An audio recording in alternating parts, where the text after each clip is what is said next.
Now, where are you? I'm living in Ohio right now. I live in San Yeah, a lot of the testing and data challenges have actually been done over anywhere from this high temperature. I mean, you look at that, what a tragedy.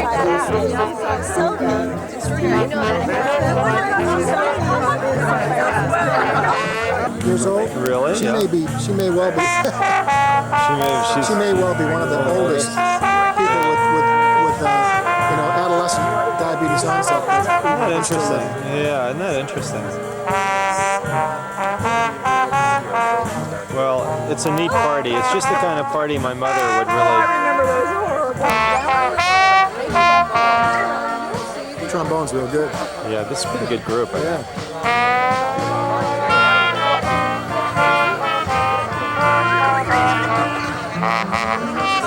Is that yours or is it a rental? Actually, it's a loaner. We're doing a lot of high 8 work. And, this is a high 8. Yeah. Oh. Have you ever seen those? They're very, very sharp. They're a whole nother generation from the camcorders. So.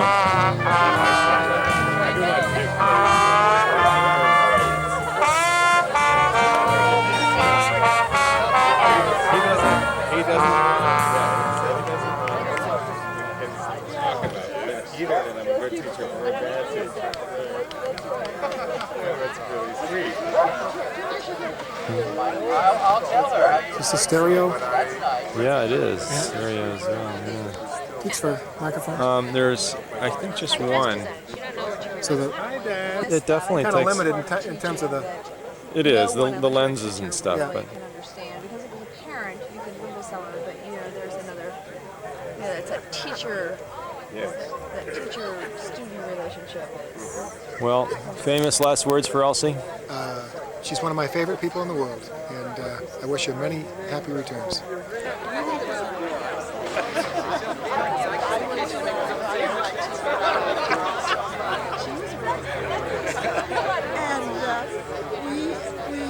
And then this dashing bachelor arrives. But I just think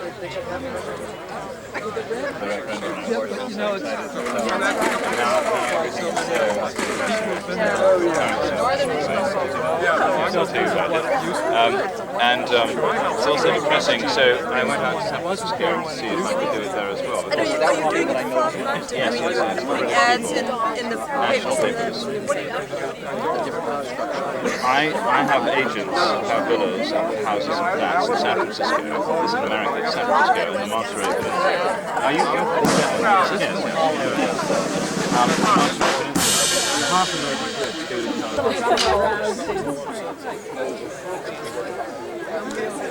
Right about here, so that the group in there can sort of have a full measure of your... Let them come to the mountain.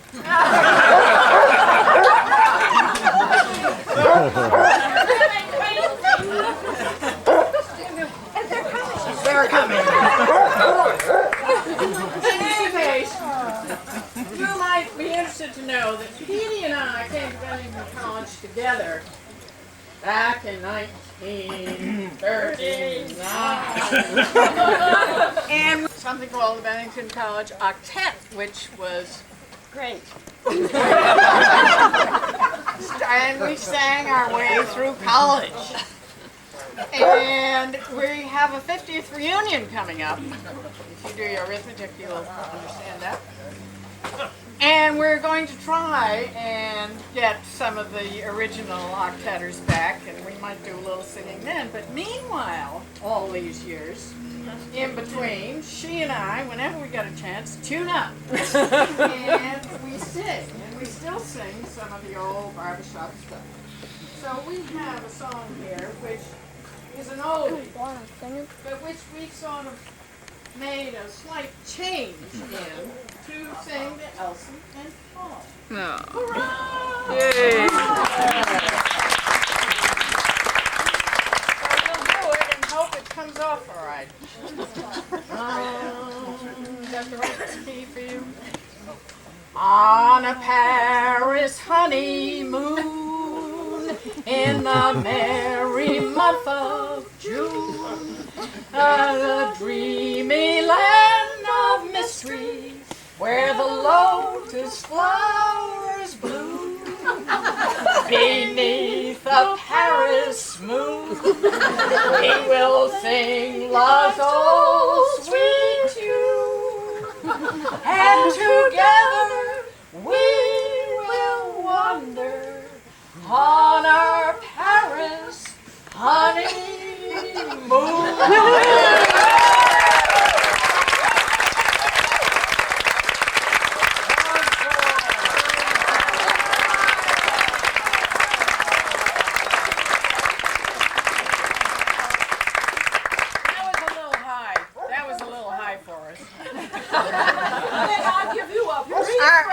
As we grow older, our voices grow lower. I just want to add a footnote to that. Good. Let you rest your voice, because I was with them on their Paris honeymoon.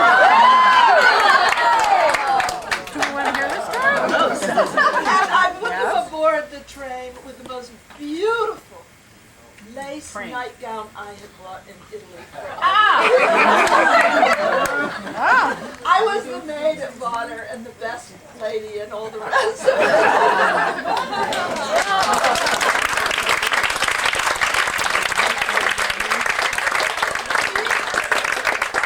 Well, it did too much, as you see.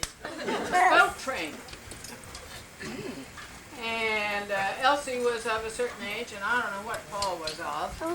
But anyway, there's another song which has to do with being Sweet 16. But we've changed that a little bit too. So we'll sing that as our encore. After you. Paul? Paul. Yes. You're going to have to learn this so you can sing it to Elsie. I love you as I never loved before. Since first I met you on the Paris boat train. Come to me, or my dream of love is o'er. I love you as I loved you when you were sweet. When you were sweet. 23.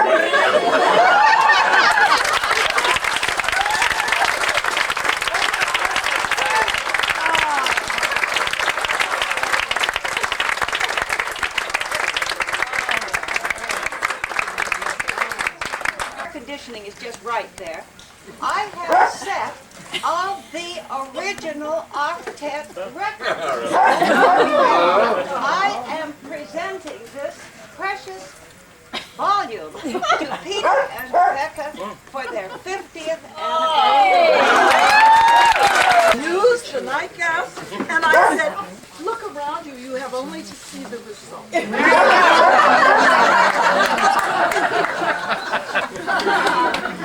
The other thing is that I tend to ramble. I'm not known to be brief, so I hope you all have a drink.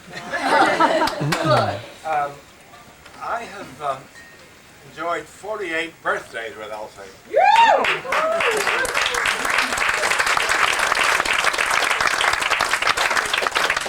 There are at least 3 people who predate me on that.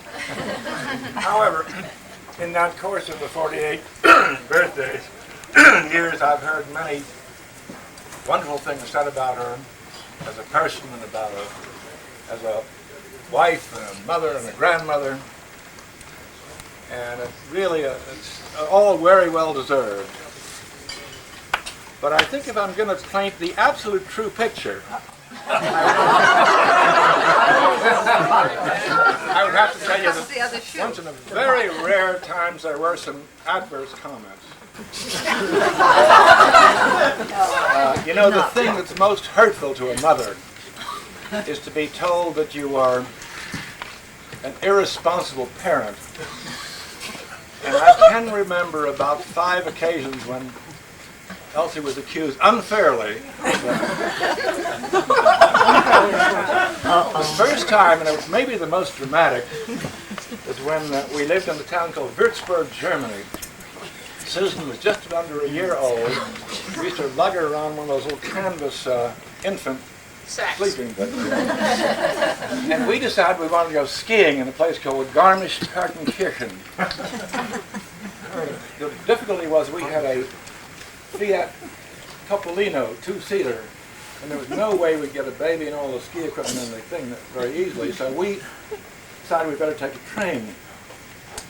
And the way you took a train from Würzburg to Garmisch was you took an express train to Nuremberg, and then you took a local train through Munich to Garmisch, so this was fine. So we got on the train, and the only trouble with the International Express train, it only stops in Nuremberg for about 30 seconds. So I thought I had it all organized. I would grab all the ski equipment, jump off the train. Elsie would take Susan. So we got off the station, we examined the platform, and we were all around the ski equipment. I looked around and I said, "Where's Susan?"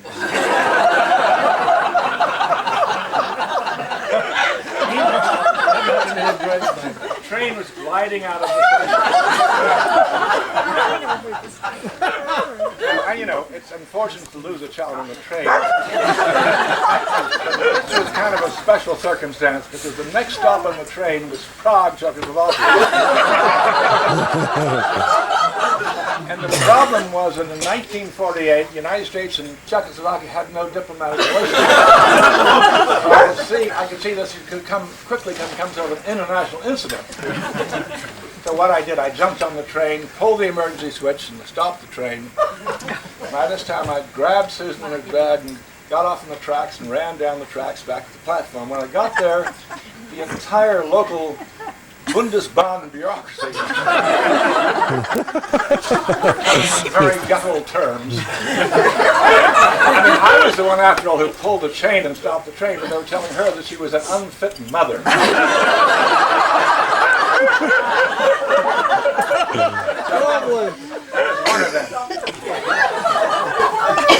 About 10 years later, the family now expanded to 5 children. We'd been in Kansas City, Missouri, and we were moving to Boston. And I thought I'd set everything we owned on the van, on the, the moving van.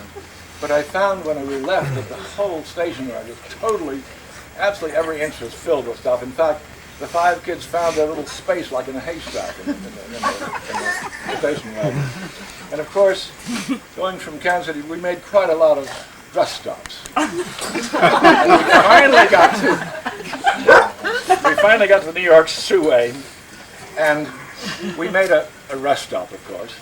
And then we moved out and moved on the highway, and we just went about 2 miles down the highway, and Richard said, "Ah, pull the car over, my hamster's lost." I pulled over, and I looked back and I find not only was a hamster not there, but neither was Jay.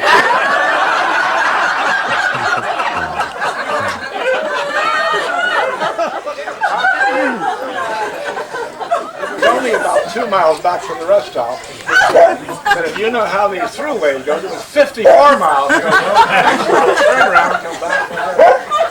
And by the time we got back, quite a lot of time had transpired. Of course, I'm a man of great manly courage, so I told Elsie to go elect the child, which she did.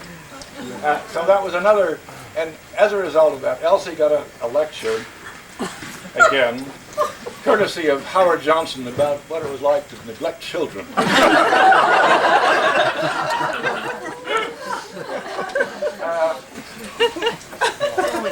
Yeah, we got to Boston, after we saw the Newton.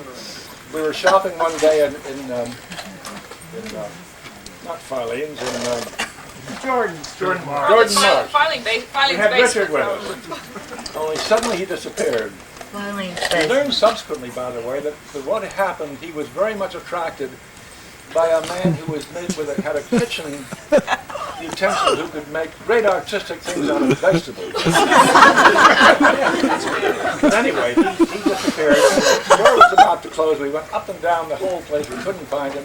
Store security couldn't find him. And the only consolation we had was he had a passion for transportation of all kinds. We said, we know he'll catch the Green Line and get back to Newton somehow. So we weren't altogether worried. But when we got home, he wasn't there. Our assumption was right. The problem was that he had no money. And in trying to con somebody into a subway token, he got picked up by the police. So,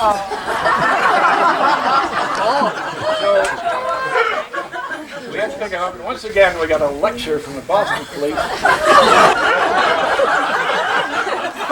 That familial responsibility. I could go on these stories, but I'll only tell you two more.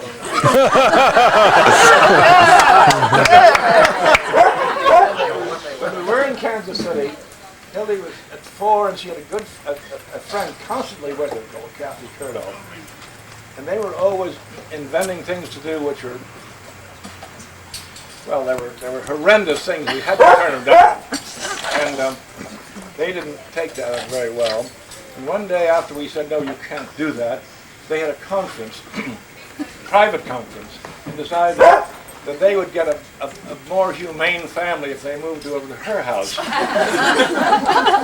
The only problem with that was that there was some 12 miles distance between our houses. And they were 4 years old, so they took off. And after about an hour, they were very tired, and very thirsty, and totally lost. And they knocked on the door. And ultimately, of course, we got a phone call. We went up and picked up Hildy. And once again, we got a lecture on you know what.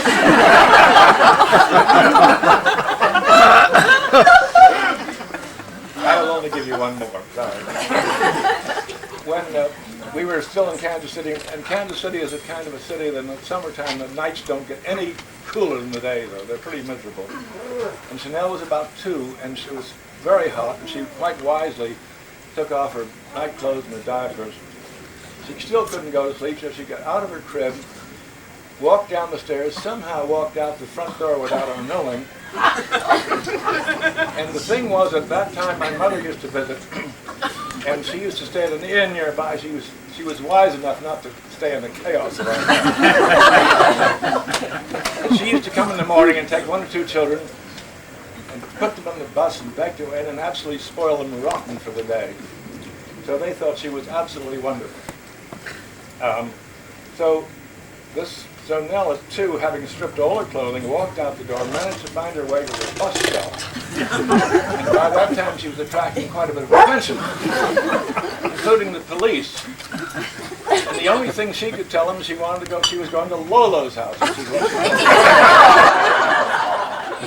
So that took quite a bit of resolving. Ultimately the police car cruiser did deliver her, this little nude figure, to our front door. And once again, we got a lecture. Well, I'm telling you all these things. The reason I'm telling you all these is, when children go through these experiences, they have it does terrible things to their psyche. They have wounds. And you can't blame children for growing up pretty angry at their parents. And I figured out that the real reason for all this, because I didn't know this was happening, this is all nothing to do with me whatsoever. They're angry on their parents, particularly on their mother. So I'd kind of like to acknowledge not only their mother, but also all the children.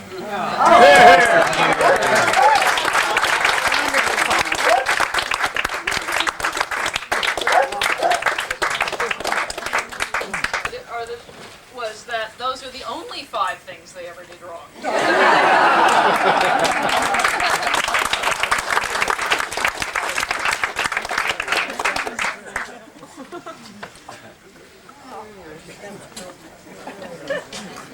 Wow, just to sort of get back on track.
Okay, Dan, now's your chance.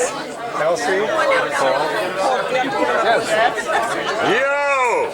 Can I have your attention for a minute, please? Elsie. Elsie! What do you need? You're about to be sung to. I wanted to go to my seat. Have a new seat. Right there. Where do I go? Here, right here.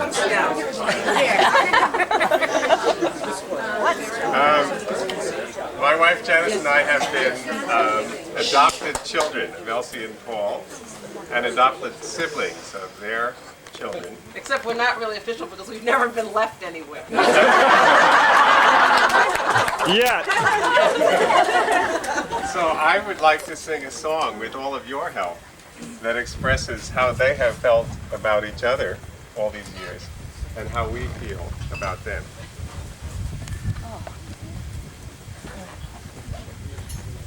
I'll be loving you always with a love that's true. Always.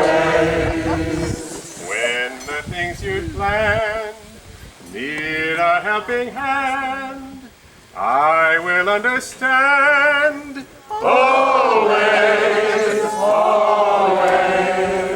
Skies may not be fair. Always. That's when I'll be there. Always. Not for just an hour. Not for just a day. Not for just a year. But always.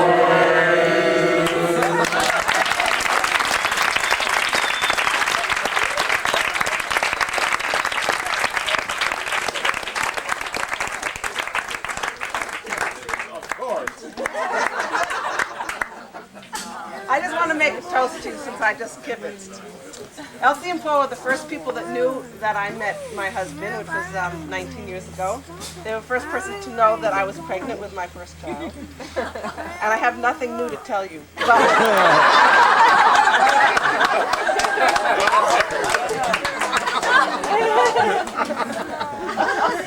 I want to bring to your new addition and to all your additions, and all of them from little to big, and I think we should all just raise our glasses and tell you, Elsie, that being in our lives is an important addition for all of us.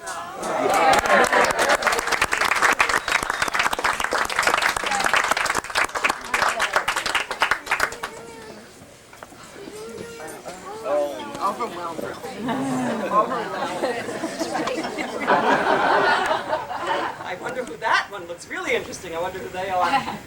All of them riveted on Paris's, and all of us kind of figuring it out. And I thought I would just speak about how I come to know the Parises, and actually a group of us here today, probably in some way, similarly, that is the Bennington College contingency here. The way most of us know Elsie and Paul is very dangerous for Elsie and Paul. We know them through the one who was left on the train.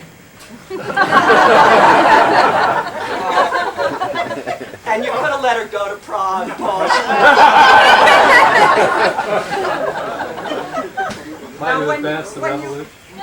There are two very dangerous things to do, as you all know. One is to meet a husband or a wife first and think they're terrific, and then meet the other one and say, oh, God.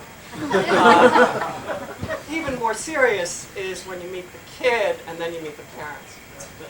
I don't know how many of you know what it's like to first encounter Susan Borden, but it's an interesting experience.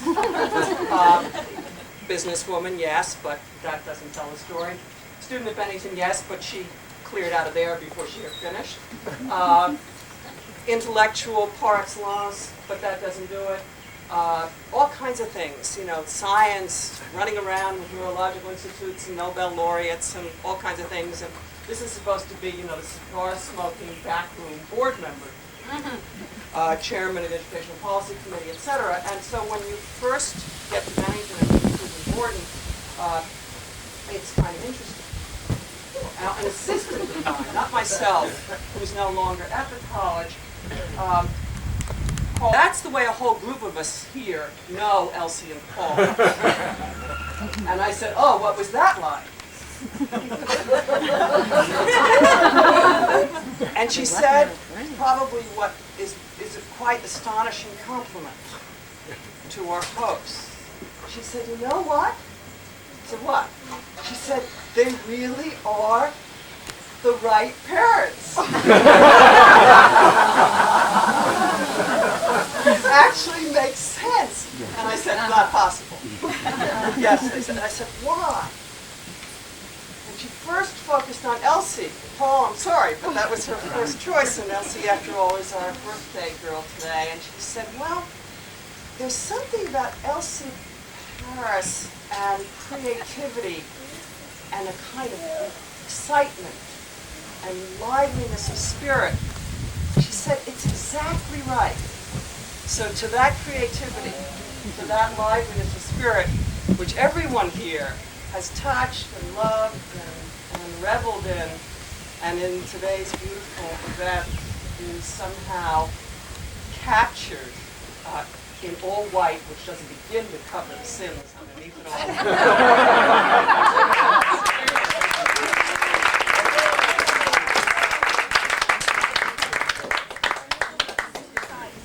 They were living at the bottom of the hill in a little gray house, and the well went dry, and we went over to see them. They hadn't had a bath in about a week.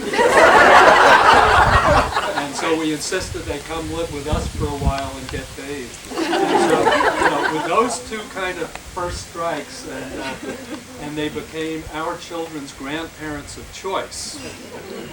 When you ask our kids who their favorite grandparents are, they'll say Paul and Elsie, even though we don't know of any blood relationship. And given their propensity to lose children along the way, who knows? But I'm Nell's husband, and the thing that strikes me in listening to the stories about their children and what may have happened by chance or otherwise to them is that you know, when you meet your girlfriend or future wife's parents for the first time, there's always a little bit of worry about exactly what's going to happen. You know, are you really, is it on the line at this point? And this is what I'm looking forward to. And, what's it going to be like? And oh, am I going to have to put up with this? Or am I going to enjoy it? Or what? And interestingly, one of the first things that I learned in visiting with Elsie and Paul was that you never know exactly what's going to happen. And I guess that their kids learned that very early. So they were prepared for the rest of their lives. And that's certainly the world we're living in. You never know what's going to happen. But one of the things that's constant is that you show up and you plan to visit and you think, okay, here's what a visit's going to be like. And you get there, and then you discover that actually you're going to meet a new friend. And it'll be a friend of theirs, and that person is likely to treat you as if you're about to become a friend of theirs as well. And I think it's that openness and warmth and receptivity that's exactly what I experienced the first time I met them. And it didn't matter exactly what the circumstances were, but it was always true. Of course, I had to be ready for what was going to happen. That's where we got along. That was fine.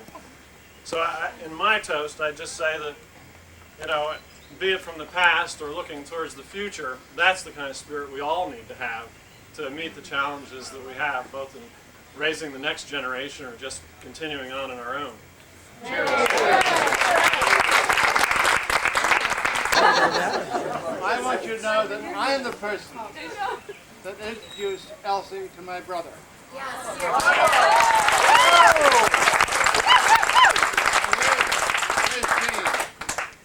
Where's Jean? O'Brien. I got the wrong name. Where's she? There she is. Oh, there she is. There we are. She was so the whole deed done. Didn't you, dear? Right. I took over where you left off. And it's so good to see you on all that. Anyway, I want you to know that this family has caused me all sorts of joy and agony. Jay wrote an article that appeared in a local publication. It was so good that I got telephone calls from, how many, 100 people? I don't want to mention. And it was all untrue. Absolutely untrue, but it's read beautifully. Anyway, Elsie, I came over on a ship called the Columbia, right, Elsie? Which is a French boat, and I was in steerage. She was in first class. 60 other passengers. You And I steerage. haven't. Well, I thought you were first class. I was. That was through. Anyway, so I slept with 12 people and ate with 16, and we got better food than they did upstairs wherever it was. You found out where it was. Because the lady sitting on my left was wife of concessionaire from Marseille. And she was sleeping with the chief steward. Best damn food I've ever had in my life. I didn't have to go to first class. Anyway, Elsie was with a friend. Get away with that. Traveling together. You were returning to Paris, right? And so I said, okay, when you get there, not knowing that she knew more about Paris than I did, I'm going to introduce you to my brother. And there we got off the train, and there was Paul. Paul, where are you? I'm up here. And that was it. Except Elsie's mother, I came back, of course, I was amazing going back home. And Kit got hold of me and said, I want to know you better. I want to know who this Paris guy is. Probably said, who are you? You should know, dear. Anyway, thank you so much. But I want to lay claim to this young lady because I saw her first. And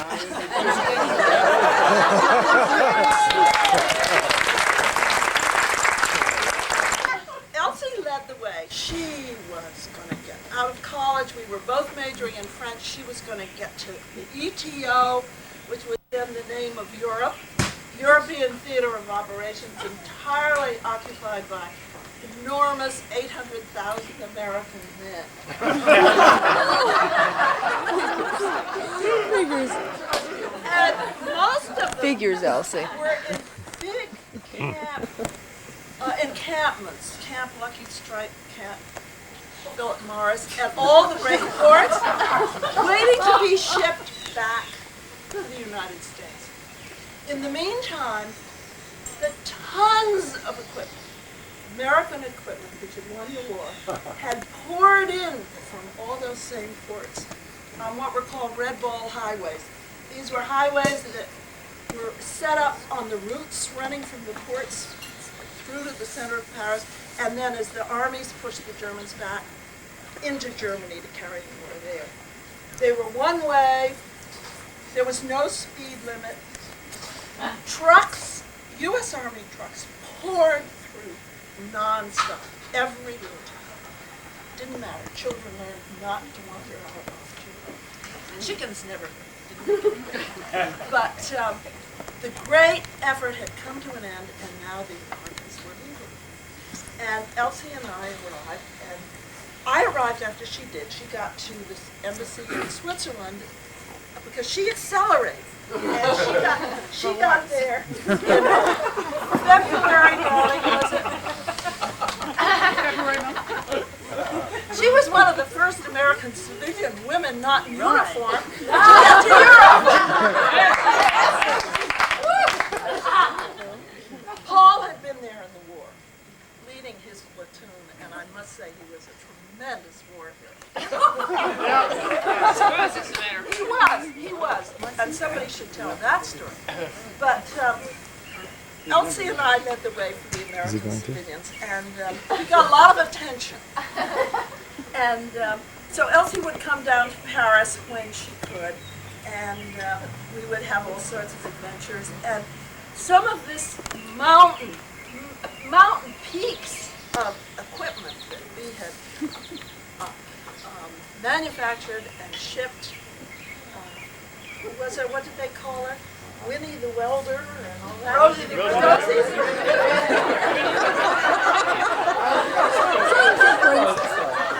Sure you go to Bennington?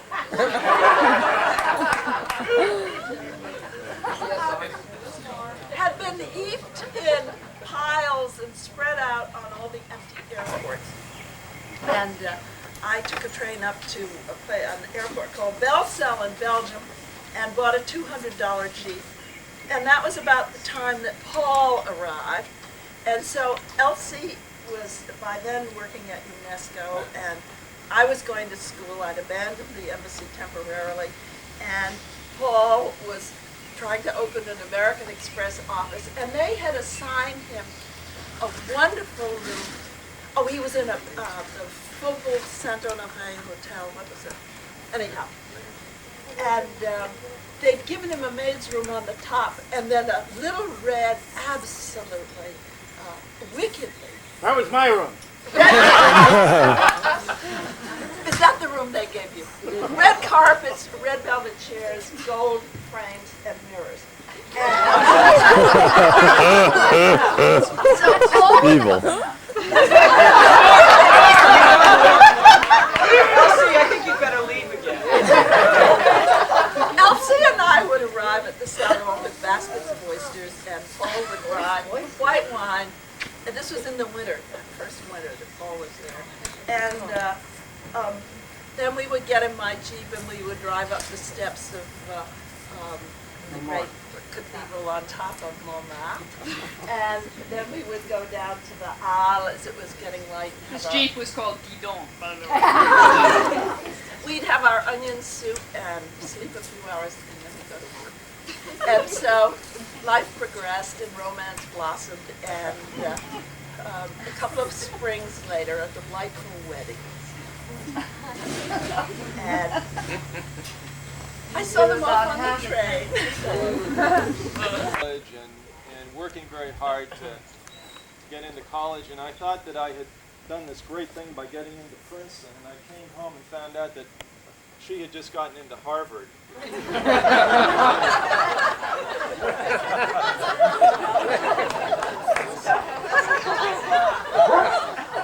Not only that, but she forbade me to go to the Harvard-Princeton football game. But she went on to get a master's degree at Harvard.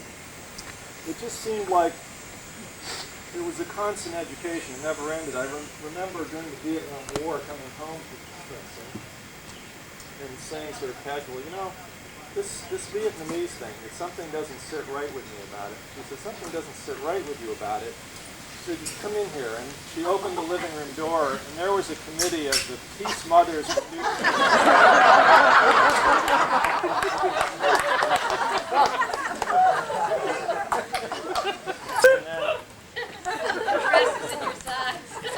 and it never really ended. I even remember going to my physical and trying, of course, very hard to flunk it. And Mom had made arrangements for me to spend 2 days in a New Hampshire barn sleeping in straw so that I could get an allergy. But I don't want the point to be missed. It wasn't that she was trying to get me sick. It's just that she was trying to keep me appraised of the of being politically correct. But actually, I remember a little later, a few years later, coming home and talking. I finally, of course, turned 21 and had an opportunity to vote. And casually at the table mentioning that I was trying to figure out whether the candidates, Democrat and Republican, were good choices. And she said, "Don't be ridiculous. The only guy to go for is Eugene McCarthy." And after that, we went off to a Eugene McCarthy lecture, and that was, again, very typical of the sort of education we had. A few years later, I remember coming home and walking into the living room, and there were 15 or 20 people, and they were talking about how they were going to bring peace to the world and end war. And, you know, the thing is, I'm not... Yeah, right, you did. I'm not making light of it. The fact of the matter is that in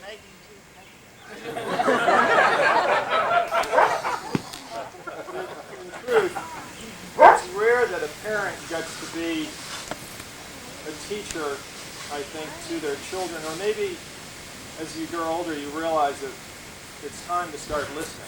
And the only thing is I'm always a little worried about coming back up here now because I'm afraid of what I still have to learn. But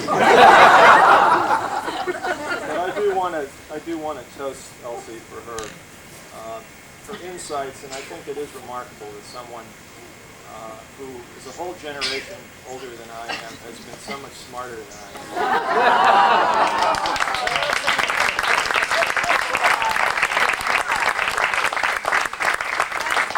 Learn it, Jay. I want to welcome you all to the county fair.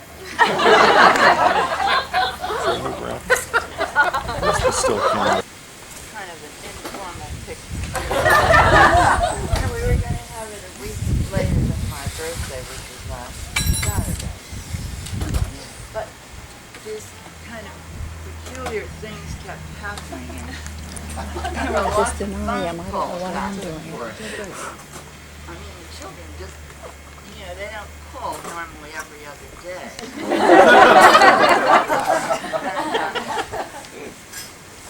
So I am really absolutely overwhelmed. I cannot believe that these fathers come here. I mean, after all, there are a lot of septuagenarians here. I mean, it's, I'm wondering if they think I won't make it to the next decade.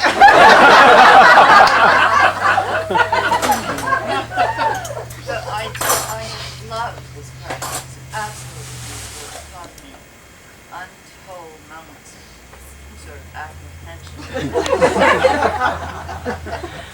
The real thing that worried me was last Monday, inadvertently the caterer called. And said, Mrs. Paris, they want to know if it's okay if they bring the tent on Thursday.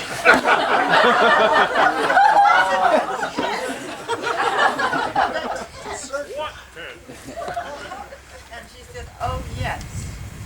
She said, your daughter Susan and I have discussed it. And we felt that being in Vermont, you never know if it's going to rain. A tent would be a good idea. I don't know anything about it. I said, sure, bring it Thursday.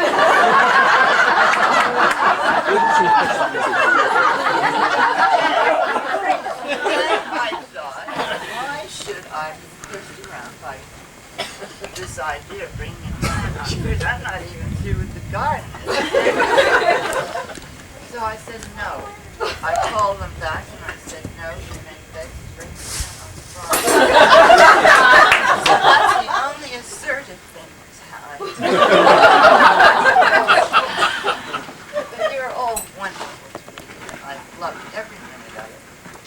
And I'm going to do something which I suppose won't be totally popular. Susan, would you come up here, please? Very bad idea. Hand off your camera, okay? Okay, how do you want it? And Richard, would you come up here, please? Oh, I forgot to tell you the most extraordinary thing. Richard sort of ambled into the house yesterday afternoon, just unexpectedly from London. So you are going to suffer.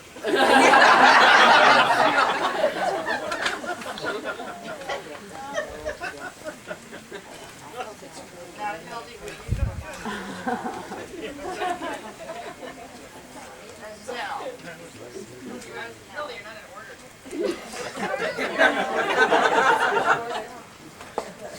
I'm the runt, by the way. By the way, you can see the Let me see you now. Look at that crowd.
Sophie. Sophie. Anna, you're in trouble. There we go. Really? Hey, Soph. There you are.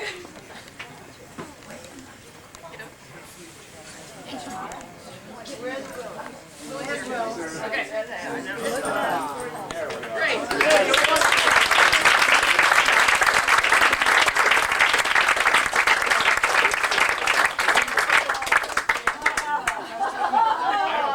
I've been out of the loop on this one. Another chance for who knows how long. Where's the camera? Hey,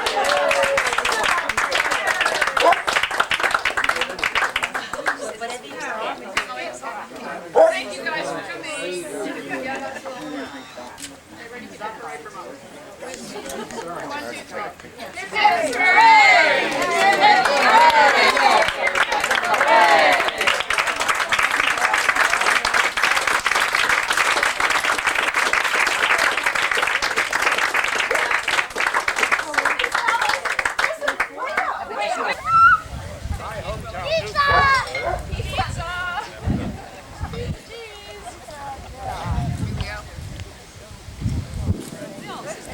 We've got a whole, this is like the President of the United States.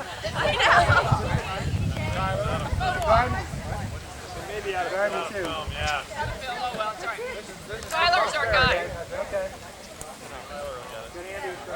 Thank you, guys. Friendship with Elsie and with the Paris family, and I would say, in addition to all of the other things and all of the other characteristics and abilities that Elsie has, and let me say, as one of 7 children, Elsie, I'm shocked that you only left them behind that few times. And that's what I want to know. Why, and given your view in parenting, why you had them so tightly tied to you. So few times. They, and Elsie, one of the things that you and Paul and your whole family, I think, have exemplified for all of us is the enduring values of friendship. And you are, and I can hardly think of a family or 2 people or an individual who have such a great facility with friendship. Thank you for that. It's a wonderful gift for all of us. This is a wonderful party. And Elsie, we look forward to doing this a decade hence. And the one thing I know I can remember as a 6th grader, sitting in your living room late one night with Jay asking me, do you think my parents are going to ever grow up? Insightful. Even at that age, and I'm glad to say that I can now respond to Jay with an answer and say no. And thank God for that.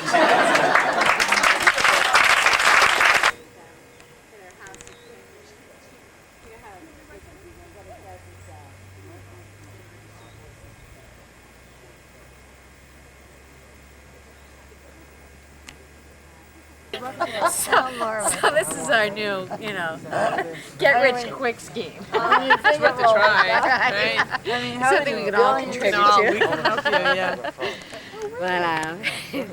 But but what's nice about it is they have systems now, and this is really the wave of the future because they're going to charge so much for water that nobody would be able to. But now they can't dump it in the river, don't you Is where you see? take all of your gray water, comes out of your We got house, problems. and Did you tell me about how under, she kept saying smell? you know, Yeah, I know. very surface I think it's underground wonderful. hoses I think it's to wonderful. your garden.